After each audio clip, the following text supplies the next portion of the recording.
இஸ்ரேலும் அமெரிக்காவும் இணைந்து ஈரான் மீது திடீர் தாக்குதல்களை நடத்தியிருக்கிறார்கள். 30 இடங்களை குறிவைத்து இந்த தாக்குதல் தற்போது நடைபெற்று வருகிறது.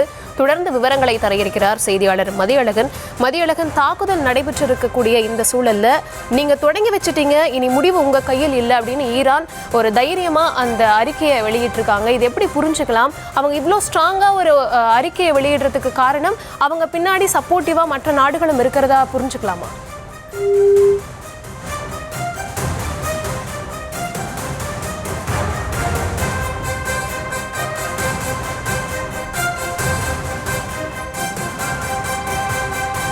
ஈரானிய ஏவுகணைகளை அழிப்பதே எங்கள் முதன்மையான நோக்கம் என்று அமெரிக்க அதிபர் டொனால்ட் ட்ரம்ப் சூளுரை விதித்திருக்கக்கூடிய நிலையில நீங்கள் தொடங்கி வைத்து விட்டீர்கள், இனி முடிவு உங்கள் கையில் இல்லை என்று ஈரான் திட்டவட்டமாக தெரிவித்திருக்கிறது. தங்கள் நாட்டின் உச்ச தலைவரும் அதிபரும் பாதுகாப்பாக இருக்கிறார்கள் என்று ஈரான் தெரிவித்திருக்கிறது. ஈரான் இவ்வளோ தைரியமான ஒரு சூளுரையை அவங்களும் விதிச்சிருக்காங்க. நீங்கள் தொடங்கிட்டீங்க, இனிமே முடிவு உங்கள் கையில் இல்லை அப்படின்னு ஈரான் இவ்வளோ ஸ்ட்ராங்கா சொல்றதுக்கு காரணம் அவங்க பின்னாடி மற்ற உலக நாடுகள் யாராவது அவங்களுக்கு ஆதரவாக இருக்கிறதா என்று எடுத்துக்கொள்ளலாமா? ஈரானை பொறுத்தவரை இந்த விவகாரத்தில் ஆரம்பம் முதலே அமெரிக்காவினுடைய மிரட்டலுக்கு அடிபணியாமல் தான் இருந்து வருகிறது.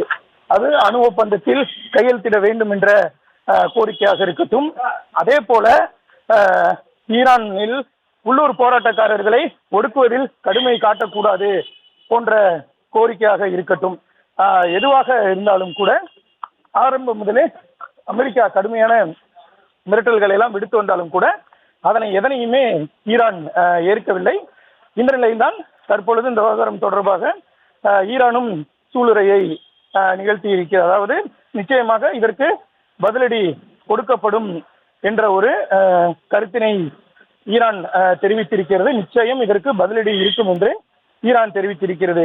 ஈரானை பொறுத்த வரைக்கும் அமெரிக்கா இஸ்ரேல் அளவிற்கு இராணுவ பலம் ஆயுத பலங்கள் இல்லாவிட்டாலும் கூட ஈரானிடமும் அணு ஆயுதங்கள் இருக்கிறது. அந்த தைரியத்திலும் கூட ஈரானிடம் இது போன்ற ஒரு வார்த்தையானது தற்பொழுது வந்திருக்கிறது.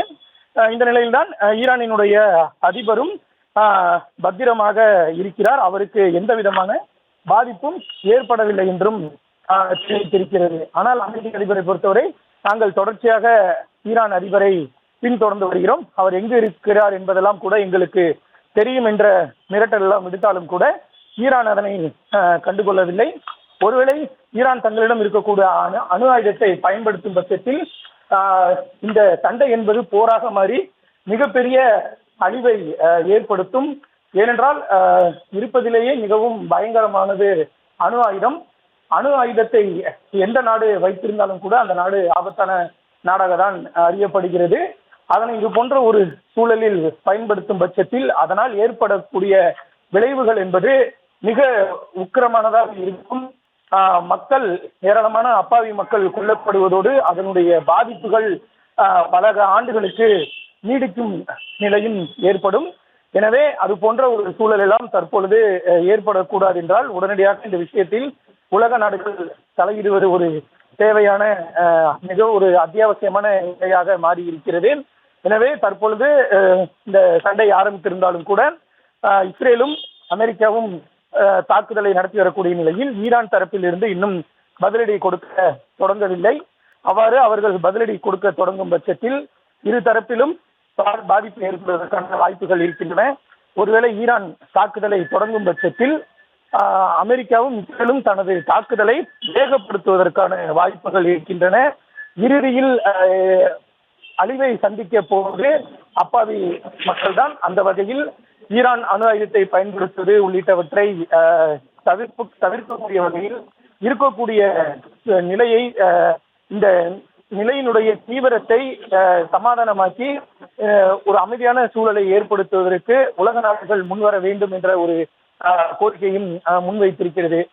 குறிப்பாக சர்வதேச சமூகத்தினுடைய கோரிக்கை எதுவுமே இஸ்ரேல் எப்பொழுதுமே காதில் வாங்கிக் கொள்வதில்லை என்பதை தான் நாம் கடந்த காலங்களில் பார்த்திருக்கிறோம். குறிப்பாக காசா விவகாரத்தில் கூட ஐநா சபை உள்ளிட்ட பல நாடுகள் கோரிக்கை வைத்தும் கூட அதனை இஸ்ரேல் கேட்டதாகவே இல்லை. அப்பாவி மக்கள் மீதான தாக்குதலை நிறுத்தியதாக இஸ்ரேல் வரலாறே கிடையாது.